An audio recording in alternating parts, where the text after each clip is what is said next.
అందరికీ నమస్తే. గరం గరం వార్తలకి స్వాగతం. ఇయాల కూడా మీకోసం చాలా వార్తలు పట్టుకొచ్చినాం. అంతకంటే ముందుగాల హెడ్లైన్స్. అన్న తీర్చిండు అన్నదాతల అప్పులు, బ్యాంకోళ్లకు కట్టిండు కోట్ల రూపాయల డబ్బులు, శ్మశానంలో ఎత్తుకుపోతున్నారు బూడిదను, పోలీసులు దేవులాడుతున్నారు దొంగలను, తెలివిగా బ్యాగును కొట్టేసింది మహిళ, తప్పించుకున్నది సెకండ్లల్లా. ఇప్పటి వరకు ఇంట్లో ఏదన్నా కార్యం ఉంటే అన్నదానం చేసిన వాళ్ళని చూసినాం, బజార్లకు పోయి బిర్యానీ పొట్లాలు వంచిన వాళ్ళని చూసినావు, అనాథాశ్రమాలకు పోయి అన్నం పెట్టిన వాళ్ళని చూసినావు. కానీ అప్పు తీర్చిన వాళ్ళని చూసినామా? అప్పు తీర్చిర్రా, వాళ్ళప్పు వాళ్ళు తీర్చుకుంటే కూడా గొప్పనా అనుకుంటున్నారేమో. కానీ ఇక్కడ తీర్చింది వాళ్ళప్పు కాదు, అవతలోళ్ళప్పు. అందుకే వార్తలకెక్కిండి ఒక పెద్ద మనిషి. మరాడ ఇవ్వలో ఏం కథనో తెలుసుకుందాం పాండ్రి. ఇగో ఈ అన్ననే అప్పు తీర్చింది. ఒక్కలిద్దరు అప్పు కాదు, మళ్ళా 290 మంది అప్పు. అవును, మొత్తం 89,89,209 రూపాయల అప్పు తీర్చిండు. నోరెల్లా పెట్టిండ్రా ముచ్చటినంగానే అంతటి పని చేసిండు. మరి అన్న పేరు బాబుబాయ్ జీరావాలా, గుజరాత్ రాష్ట్రం సూరత్ లో బిజినెస్ మెన్. అన్నోళ్ళ అమ్మ వర్ధంతి సందర్భంగా ఊళ్ళున్న ప్రతి ఒక్క రైతుకున్న అప్పు మొత్తాన్ని కట్టేసి నో డ్యూ సర్టిఫికెట్లు ఇప్పించిండు. పాపం 290 మంది పేరు మీద వెనకట ఎప్పుడో ఎవరో గోషిగాళ్ళు లోన్లు తీసుకొని తుర్రుమన్నారట. ఆయన లోను పైసలు కడతలేరని అందరికీ నోటీసులు ఇచ్చి అవి తీర్చేదాకా కొత్త లోన్లు కూడా ఇవ్వమని ఇస్తలేరట. దాంతో మస్తు గోసపడుతున్నారట రైతులు. ఇక ఇప్పటి సందేహాలకు ఆ తిప్పలు ఉండొద్దని ఆలోచన చేసి ఇట్లా అప్పు మొత్తం కట్టేసేసరికి మస్తు ఖుషి అవుతున్నారు ఇప్పుడు రైతన్నలు. కానీ చాలా అంటే చాలా గొప్ప పని చేసిండులే బాబన్న. మరి కాదానుల్లా చెప్పుమంటే ఓ రైతే రాజు, రైతే దేశానికి వెన్నుము కానీ మస్తు మాటలు చెప్పేటోళ్ళు ఉన్నారు. కానీ వాళ్ళ అప్పు మీదేసుకొని కట్టేటోళ్ళు ఎవరు ఉన్నారు చెప్పండి. కానీ అన్న అట్లా కాకుండా అందరు అప్పు తీర్చి నిజంగా రైతుల ముఖంలో నవ్వు తెప్పించిండు. నువ్వు కేకస్య కేకభ్య బాబన్న. అన్నొత్తిగానే ఆలోచన చేసి పెద్ద పెద్దోళ్ళు పైసలు బగ్గున్నోళ్ళు వాళ్ళ ఊర్లో ఉన్న రైతులను ఆదుకొని వాళ్ళకు ఆసరా అయితే ఎంత మంచిగా ఉంటుంది అనుకోబట్టినరట. రైతన్నలకు సాయం చేద్దామని ఉన్నా ఆర్థిక పరిస్థితి సరిగా లేక చేయలేకపోతున్న కొందరు కొందరు ఎంత ధైర్యంగా కనబడినా కానీ శ్మశానం దగ్గరికి పోతేనో లేకుంటే బైక్ పై ప్రయాణం చేస్తుంటే రోడ్డు పక్కన శవాలు గాలిపోతా అంటేనో చాలా మటుకు గుబులు పడతారు. ఆడికెళ్ళి జల్దిన పోవాలని చూస్తారు.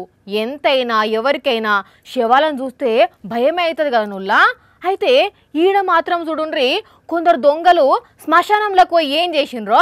శ్మశానంలో శవాలు గాల్తా అంటేనే శవాలను పక్కకు నెట్టి మరి బూడిదనెత్తుకపోయినరు. మెదక్ జిల్లా చేగుంటల కొందరు బూడిద దొంగగాళ్ళు. అగ చూడరాదుండ్రు మీరే, కాలబెట్టిన శవం దగ్గర ఎట్లా బూడిదను మాయం చేసిర్రో. అట్లని ఒక్క శవం గాలబెట్టిన దగ్గరనే బూడిదని ఎత్తుకపోయినరా అంటే నాలుగు శవాల దగ్గర బూడిదని ఎత్తుకపోయినరు.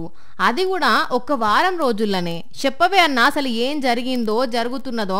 శవం పైన నీళ్లు పోసి మొత్తం ఆ శవాన్ని అంతా చిందరవందర చేసి పడేశారు. అంతకు ముందు దాన సంస్కారం చేసిన చితిలోంచి కూడా తల భాగం మొత్తం ఎత్తుకెళ్లారు. ఇన్నారు కదా, ఇదట అసలు ముచ్చట. ఇక శ్మశానంలో బూడిద ఎత్తుకపోతున్నారు. రాత్రిళ్ళు ఎవరో శ్మశానం చుట్టూ తిరుగుతున్నారట అని వాళ్ళ నోట వీళ్ళ నోట పడేసరికి కొందరు జనాలు రాత్రిపూట బయటకు వెళ్ళాలంటేనే భయపడుతున్నారట. మరి కాదానుల్లా శివాలంటేనే చాలా మందికి పానం గజ్జు నొణుకుతుంది. అసోంటిది శ్మశానంలో బూడిదని ఎత్తుకపోతుర్రని తెలిస్తే ఇంకెట్లా అనిపిస్తుంది. పోలీసులు గట్టిగా పెట్రోలింగ్ చేస్తుర్రట. గాని ఏం దొంగలు మోపైతున్నారు పోన్రి. బంగారం వెండి దొంగలే అనుకుంటే శ్మశానంలల్లా బూడిద ఎత్తుకుపోతున్నారంటే ఎట్లున్నదో చూడుండ్రి ముచ్చట. మామూలుగా సన్మానాలప్పుడు, పెళ్ళప్పుడు, రిటైర్మెంట్ ఫంక్షన్లప్పుడు మెడల దండేస్తారు కదా. తర్వాత ఆ దండలను ఏం చేస్తారు? మహా అంటే ఒక 2 రోజులు ఇంట్లో పెట్టుకుంటారు కావచ్చు. ఆ టెంక తీసి అవతల పడేస్తారు, అవునా? కానీ అట్లా కాకుండా దండలను ఒలుసుకొని మరి తింటే ఎట్లుంటది? చీ, దండలను తినుడేంది అనిపిస్తున్నదా? కానీ ఇప్పుడు అదే ట్రెండ్ నడుస్తుంది. కావాలంటే చూడుండ్రి. దండన్నారు ఈమెవలో జీడిపప్పు పూసలు ముంగటేసుకొనేమో చేస్తున్నది అనుకుంటురా. దండనే అల్లుతున్నది ఈమె. ఉత్త దండ కూడా కాదు, మళ్ళా చిన్నపాటి నక్లెస్ లెక్కనే అల్లుతుంది చూడండి.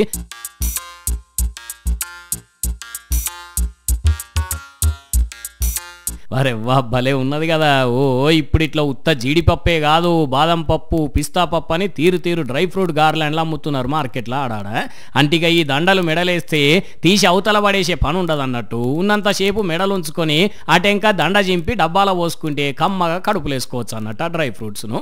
మంచి ఐడియాలే, కాకుంటే జర్ర కాస్ట్ ఎక్కువనే అవుతుంది. ఎందుకంటే పుట్టెడు పిరం ఉంటాయా జీడిపప్పు బాదాములు మరి. కనిగా ఇట్లాంటి దండే వలన మెడలేస్తే వేసుకున్నోళ్ళు ఇంత, పక్క పొంటున్నోళ్ళు ఇంత, తాపకోటి దెంపుక తింటే ఫంక్షన్ అయిపోయేసరికి దండ సగం అవుతుందేమో. మళ్ళీ పుసుక్కన తీసి పక్కకు పెడితే వాళ్ళని ఎత్తుకపోతారు.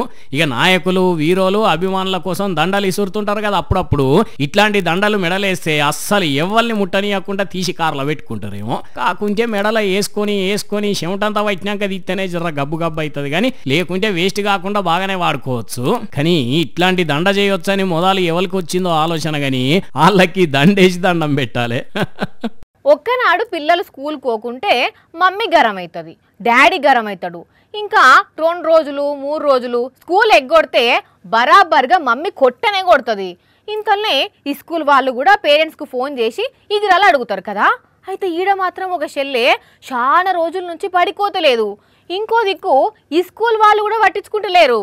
అరే అదేంది అంటే వార్తల్నే చూద్దాం పాండ్రి. ఇగో ఈ షెల్లనే బడికి పోకుండా ఇంటి దగ్గర ఉండేది.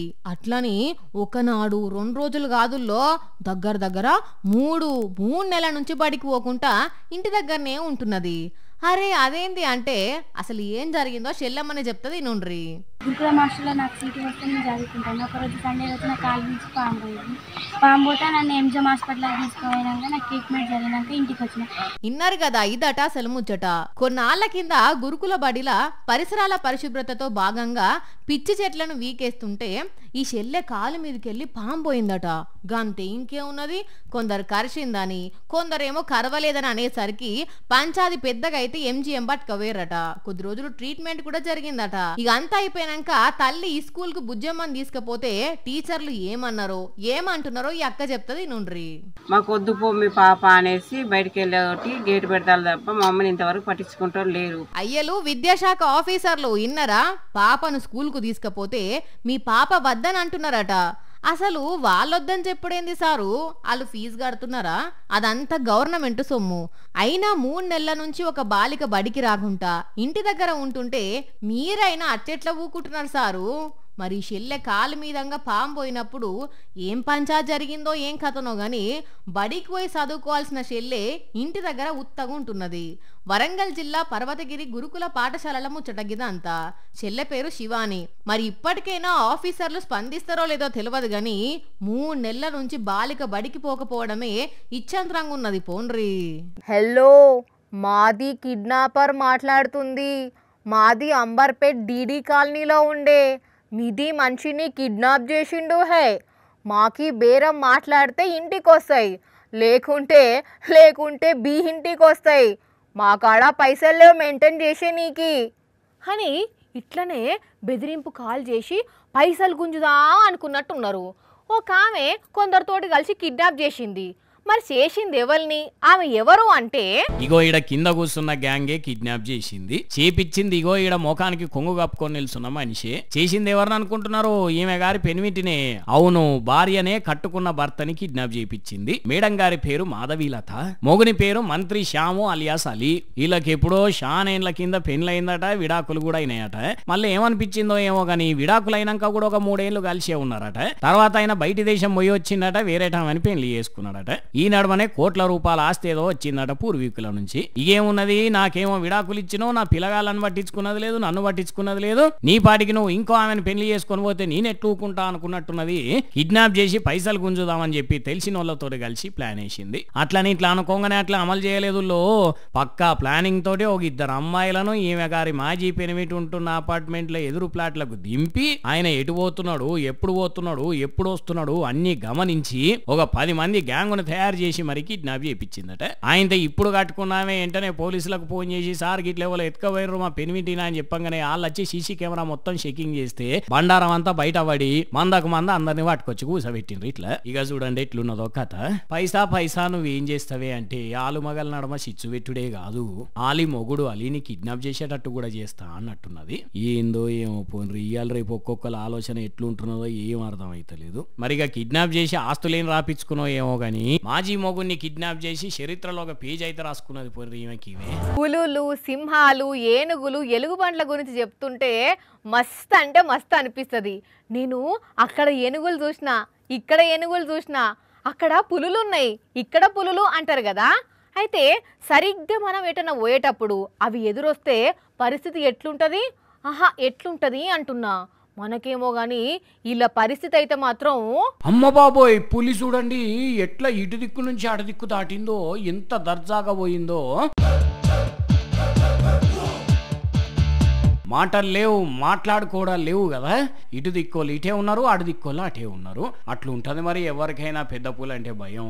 మరి ఇది ఎక్కడ జరిగిందో కానీ సోషల్ మీడియాలో అయితే మస్తు వైరల్ అవుతుండేసరికి మీకోసం పట్టుకొచ్చినాం. ఇక ఈ పులి ముచ్చట ఇట్లుంటే గిజ్ చూడండి కొండశిల్వ ఎట్లా నిమ్మలంగా రోడ్డు దాటిందో.